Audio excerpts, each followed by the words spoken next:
My name is Ava. My name is Stacy. I've been going to Anchor since it sort of started. They had started a new youth group that they call Anchor Students, which is how I got connected with Stacy.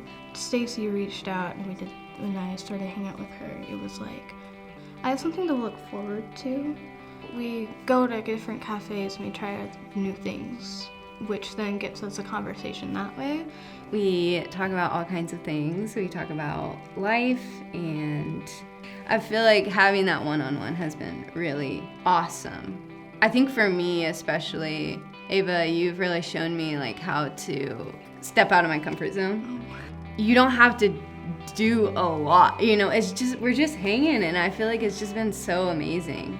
God has really shown me like the little things are not in vain. He blesses us in so many little ways, and yeah, it's just really special.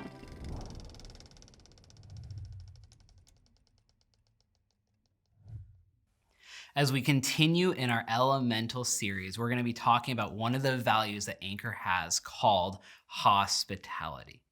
Now, as we think about hospitality today, the first place that I want you to go in your mind with it is the hospitality industry, right? Hotels, travel, flights, airlines, all that. I think all of us have had both good and bad experiences with the hospitality industry. So what I want you to do right now at home, turn to someone that you're watching with. I want you to talk and share this. What is either the best or the worst experience that you've had with the hospitality industry? Go ahead and turn to someone and ask that question. If you're on your own watching this, you can write it down. And as we keep going, I want you to be thinking about those examples. I remember one time I was in college and my now wife, Rose, who I was dating at the time, invited me to go on a weekend ski trip with her whole family. Now, something that's important for you to understand about Rose's family, Rose's father is notoriously thrifty. Some might call him cheap. I would say thrifty. Okay? He's wise. And so he has tried to figure out, how do we do vacations? How do we do trips for as little money as possible so that we can really do a lot of those trips, right? Again, thrifty, not cheap. And I remember Rose and her mom were so excited because it seemed like her father was abandoning some of his thrifty principles. He said this, he said, family, we're going on a ski trip and we're gonna stay at a lodge at the mountain. And Rose and her mom were so excited. They had this picture of a large lodge on the mountain with a large fireplace in the middle and nice rooms and all those types of things. And so me and Rose and her brothers and her mom and her dad piled up into the car and headed out on this trip. And we were going over the mountains towards on the other side of the pass where we were going to ski. And I remember we pulled off the freeway, and again, Rose and her mom were so excited for this, and then the car pulled into the parking lot of the Econo Lodge. Now, if you've never been to an Econo Lodge, it is exactly what it sounds like. It is not a lodge, it is a motel. Econo is the first thing in the name because that's the most important aspect of it. It is very cheap. And I remember her brothers and I walked into the room where we were supposed to be staying, and as we walked into the room, we looked down, and there was just an inch of dirt and mud caked all over the floor. The beds were still unmade. There was some blood on one of the beds. It was an awful experience. They put us in a different room. We had the continental breakfast the next morning, which was 3 oranges and a stack of those single-serving cereal containers where you kind of peel the top part off. And I just remember how disappointed all of us were, but especially Rose and her mom, who had been hoping for this trip to a lodge at the mountains. And I look back on that and I think, one, it was a bad experience, but why was it such a bad experience? And I think it's because it fell short so radically of the expectations that we had. On the other hand, I still remember on the other end of the spectrum, I remember the first time that I got to experience going into an airport lounge. Now, I traveled a ton growing up. My parents both grew up on the East Coast. We lived here on the West Coast, so we would travel all the time to visit their families. I worked for a nonprofit that traveled around the country and around the world working with teenagers. And I had gotten really good to this point at what I call airport survival skills. right? How to survive in an airport, how to pack your things well, how to make sure you're traveling light, how to scope out the seats at the gate to make sure you get a seat that's got an armrest that you don't have to fight someone for, but isn't in that double aisle where people are gonna hit you with their bag as they come through, how to scope out the one power outlet in a 5-gate radius, how to unplug the smart cart return and plug your phone in, and that actually worked for a season, right? I was good at surviving in airports. I think a lot of us feel like we survive in airports. And then I had a friend who had a lounge pass and had me come to a lounge with him at the airport. And it was amazing. We walked in and it just seemed calmer. There was a little cubby to put your stuff in that locked. There were bathrooms that were clean and not crowded and did not smell bad. There's even a shower if you wanted to take advantage of that. They had little beds that you could lay on if you had a long layover. There was food that was free and better than the free airplane food. There was Wi-Fi that, again, worked well and you didn't have to pay for. And you didn't have to race people to the outlet and fend them off with your charger just to keep control of the outlet. There was plenty of them to go around. And it wasn't even that great of an airport lounge, I'd been told by my friend. But I remember that experience so well because it exceeded my expectations of what it was like to be in an airport so significantly. I'd be willing to bet that if you looked back on your greatest and worst moments in the hospitality industry, it actually has less to do with the actions of hospitality themselves and more to do with what happened with your expectations. Did it fall short of your expectations? Did it exceed your expectations?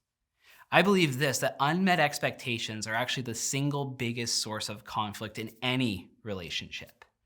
And so as we dive into the story that we're going in today, because when we talk here at Anchor, we're always going to have it be rooted firmly in Scripture. And so we're going to look at a story of Jesus. And as we look at the story of Jesus, I want you to be thinking about hospitality and about expectations.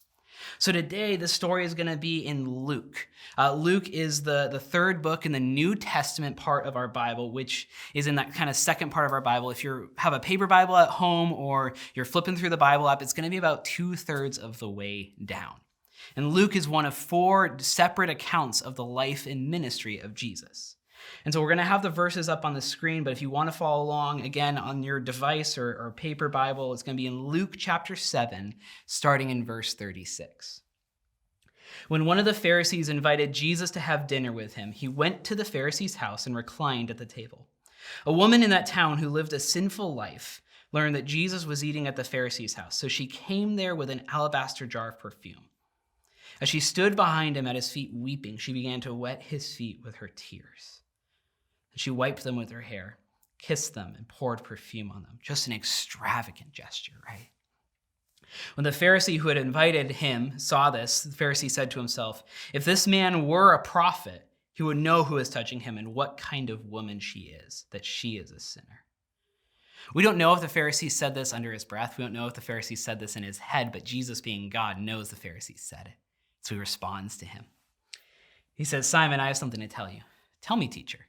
He says, I like to imagine the Pharisee had some attitude when he said, tell me, teacher. I don't know. I think he did. Jesus says this. He goes into story mode, which is classic Jesus, and I love it. He says this, 2 people owed money to a certain money lender.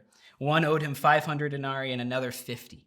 Neither of them had the money to pay him back, so he forgave the debts of both. Now, which one of them will love him more? Simon replied, I suppose the one who had the bigger debt forgiven. You have judged correctly, Jesus said.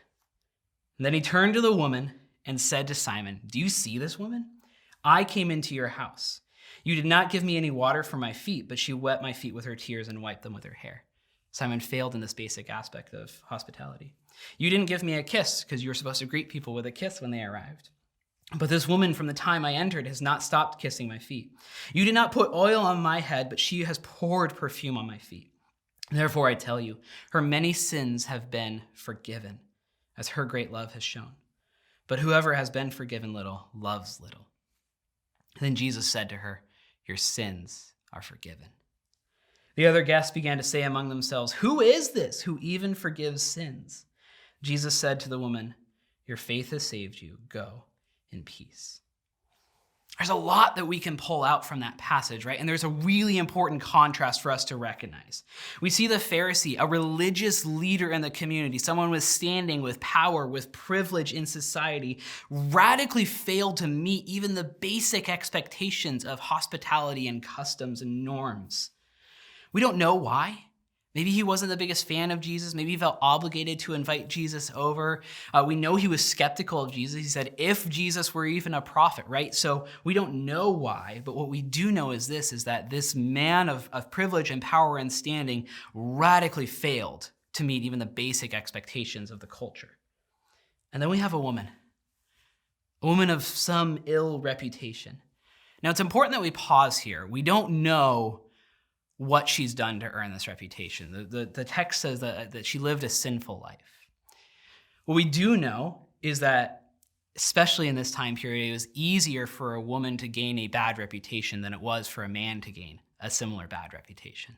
There's actually a moment later in Jesus' life, we see in another one of the accounts about his life where it says a woman is caught in the act of adultery, which it's important to know, it takes at least 2 people, and she alone is brought before Jesus to face punishment. And so we know that there's an imbalance here, and so we don't know how well earned her reputation is. But for the purposes of this story today, that's not important. What is important is that her reputation was well known by those around her. And so we see this person who has no standing, who has low standing in society, radically exceed the expectations of hospitality in her actions towards Jesus. And this contrast is so key because it shows us a really important truth about hospitality that I want you to write down. It says this: true hospitality levels the ground. True hospitality levels the ground. When I say true hospitality, I'm not just meaning norms and expectations. Being nice is not the same as being truly hospitable. Following the practices of our time is not what I mean when I say true hospitality. I would say that offering to take the coat of someone who shows up at your house and offering them a glass of water isn't really true hospitality. It's just being nice. It's doing the bare minimum of what we're supposed to do when we have someone over to our house. I also think that true hospitality can't just be with people you like or you're comfortable with. That's the country club. Right? Like, it has to extend to people that we interact with, not just those that we're most comfortable and align ourselves with most closely. And so throughout all of time, but especially in this time and place that we see Jesus in, hospitality was crucial. Sharing a meal with someone, having someone over to your house for a meal, these were intimate acts. Right? The expectations of hospitality showed that. And it was so intimate because it was a way of saying publicly, you and I are equals. I am willing to be associated with you. We have the same standing. If we go back to verses 37 and 38, it says this, that the woman learned that Jesus was eating at the Pharisee's house. So she came there with an alabaster jar of perfume as she stood behind him at his feet weeping. And it goes on from there. She came to the house. She was uninvited. Now, scholars have looked at this text and have noted that this was most likely a banquet. And according to Jewish custom at the time, since it was a banquet, this woman was allowed to be at the outskirts of the event. If there was a banquet in town, if you were uninvited, you were allowed to be at the outskirts of the event, but you were not really welcome at the event. Custom said this, that she could be at the banquet, but had to stay to the sides of the walls in the room.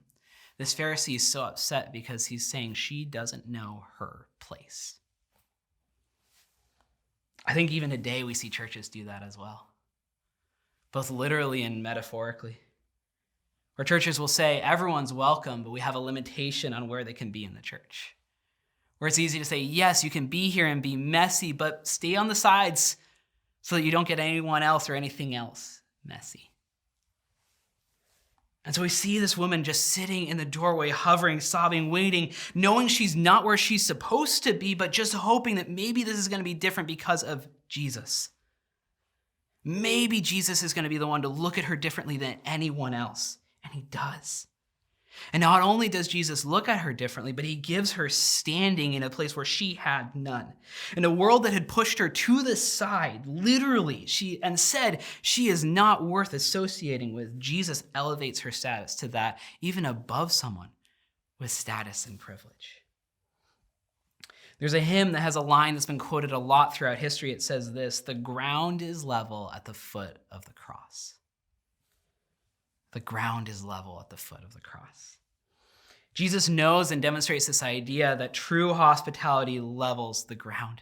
He knows that all of us are just as broken as anyone else, just as we would say here, imperfect as anyone else. He says that the ground is level. But here's the important thing that Jesus knows as well. He knows as well that everyone is loved and everyone is invited. An old professor of mine said this, that Jesus comforts the afflicted and afflicts the comfortable. We see in this story a powerful moment where Jesus levels the ground. And Jesus shows us how radical true hospitality can be. It shakes things up, right? And this shakes things up. Jesus does this time and time again, where he gives standing to those who don't have it, and things start to get a little weird. And it's so radical to say, I know society has pushed this person to the edge, but they are worthy just as much as anyone else. And that radical act of true hospitality is probably the biggest driving factor in Jesus' death. Now, it's not what the religious or the civic leaders said at Jesus' trial, because you can't do that at a trial, but it was the thing that bothered them more than anything else about Jesus, I believe. See, Jesus said this. He said he didn't come with a sword to conquer the rulers of his time, physically or militarily, but I do think this, he told his disciples this, that he came to turn things upside down. And when you start giving standing to those who don't have standing, the people who do have standing in society usually start to get nervous. They start to feel uncomfortable. They start to get fearful. Sometimes they get out and out angry. Maybe it's that they don't like change. Maybe it's that they love their status. Maybe that they just feel threatened. Whatever it is, that happens. I think this, Jesus' hospitality threatened the leaders of his time. It was uncomfortable. I actually think this, that real Jesus-y true hospitality should feel a little uncomfortable. I want you to remember that, put a pin in that, because we're going to come back to that idea later. But as we think about hospitality in our context here today, I want you to think about who are those people for you. The people that you would not want to associate with. If I'm honest, I have those people in my life. I wonder who that is for you. Is it the houseless person that you see camping down the road? Is it the addict that you know that just seems like is unable to ever get help? Is it the people who voted differently than you? Is it the people whose kids don't treat your kids well? Is it those school board members that you disagree with? Is it the people that we have to remember are still made in the image of God, no matter how crazy they make us with their comments on that Facebook community group that we're a part of? I don't know who it is for you, but I know we have those people. I have those people. I think God wants us to ask him, who are those people? And God, what are you asking me to do with that?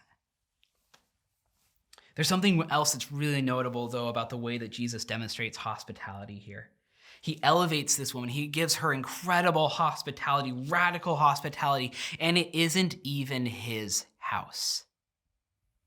I think it's so important to remember this, and again, I want you to write this down, that true hospitality isn't limited to your space. True hospitality isn't limited to your space. I think a lot of times we look at hospitality as something that we can do in the spaces that we own, control, or are comfortable with. And that is important. Like, we try to do that here. Even in an online gathering, we've tried to do that. We have people at the beginning in this countdown trying to make you feel comfortable and get to know the people here so you can say, oh, that's who's a part of this church. I think I could be a part of it as well. We have a host that talked through what's going on before this. At our physical locations, right, on South Orchard Street and South 45th Street, we have teams of people that make up our hospitality team. And their hope is this, that from the moment a car approaches the parking lot at Anchor to the moment that that person gets back in their car at the end of the gathering and leaves, that they feel welcomed, that they feel like there's a place for them, even if they are not sure what they believe about Jesus, right? At Anchor, we say this about hospitality. We want open arms, open doors, and we want people to know that you can belong here before you believe. We mean that. And it's so important to do that in the spaces that we have, right?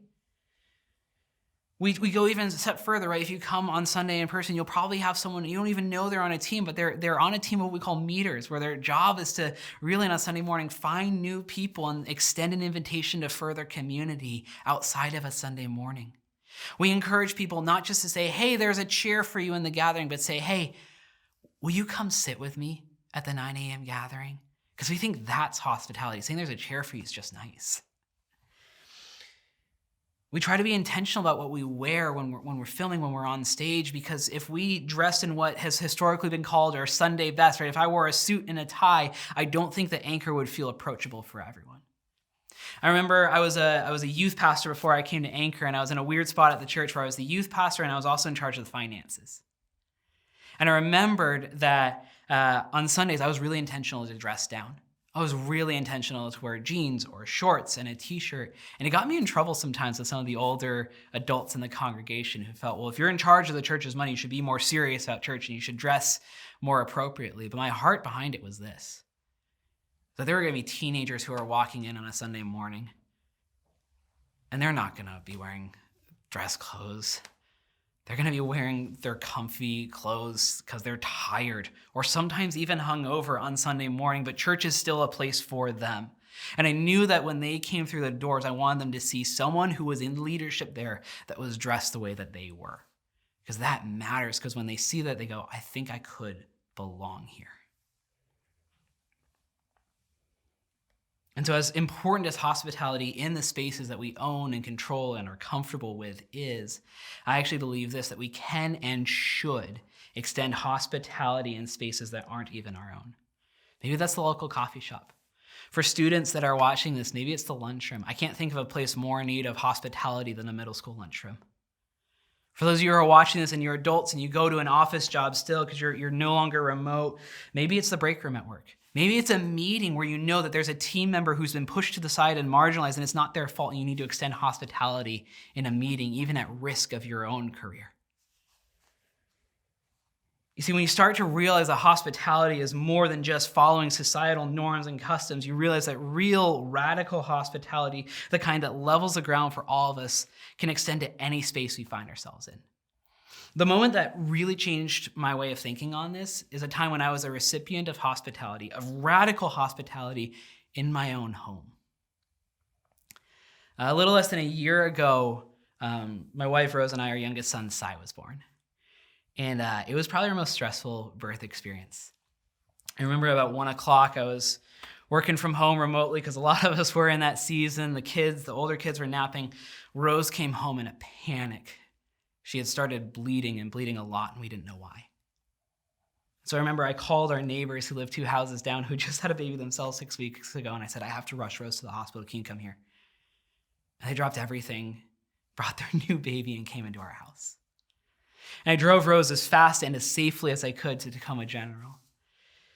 And then Rose's friend, Taylor, who's a good friend of ours, dropped everything and went over to our house. She knew that it was important for our little kids at that time, our 2- and 4-year-old, to know that there was someone familiar when they came up from nap time. So she relieved our neighbors. She started packing a hospital bag for Rose. Our kids woke up, she played with them, said, you're here, you're safe, it's okay. A familiar face. She played with them. She packed up a toddler and a preschooler for a week while they were running around, still nervous and anxious, which is no easy task. I came home because at that point we knew Rose was okay. There was just a blood clot that came when her water broke and everything was fine, as scary as it looked. So I came home and started helping Taylor pack. We get the kids into my mom's car because they're staying with my mom and dad for that week. I pack up my stuff. I pack up Rose's stuff that Taylor had helped. And I leave, and Taylor said, okay, I'll be out in a couple minutes. Couple hours later, Rose gets a text from Taylor. Taylor had stayed at our house. She cleaned our entire house. She waited for the crock-pot meal that Rose had started making earlier that day to finish, and she packed it up and put it in our freezer so it wouldn't be wasted. And she did our laundry. We had 3 loads of dirty laundry piling out of the laundry basket, and our friend Taylor had gone through and done our laundry. And that felt, honest moment, that felt so uncomfortable. It's like our friend has touched our dirty laundry, has done our dirty laundry, has touched like dirty socks and underwear, like those gross things that we all have that we just like, that's ours. We don't touch that. It felt so uncomfortable. I think real hospitality does feel uncomfortable at first. And then afterwards, when we came back home, it was so nice. We had 3 loads of freshly cleaned and folded laundry waiting for us when we were trying to figure out how do we operate as a family with a new family member. I think real hospitality should feel a little uncomfortable at first to the recipient.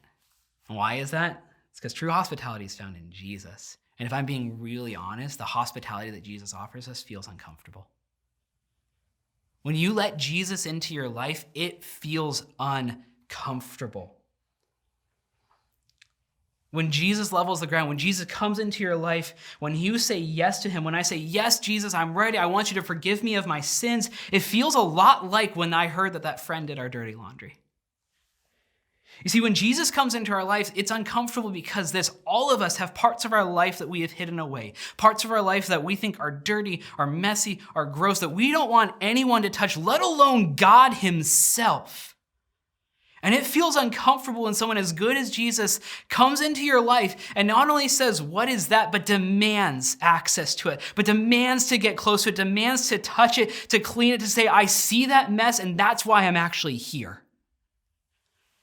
I promise you this, though, for those of you that haven't said yes to Jesus, there is no greater feeling once you push past that discomfort on the other side of it, where Jesus says, I've seen that mess.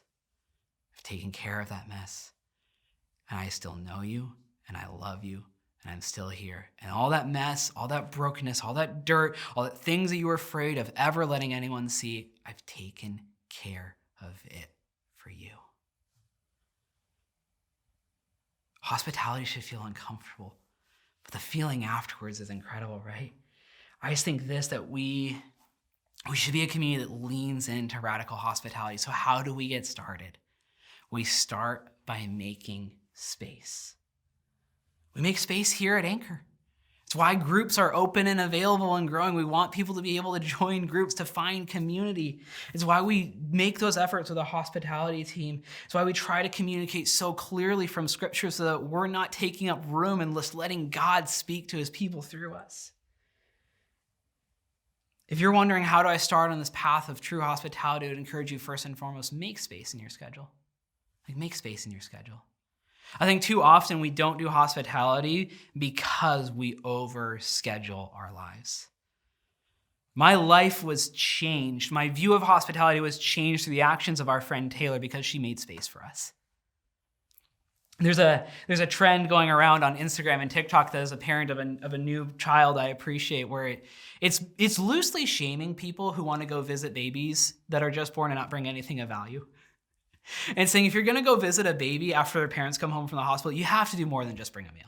If you're going to stick around and ask to hold a baby, vacuum, do dishes, do laundry, take the older siblings out for something so the parents can experience some time with a newborn. It's not about you.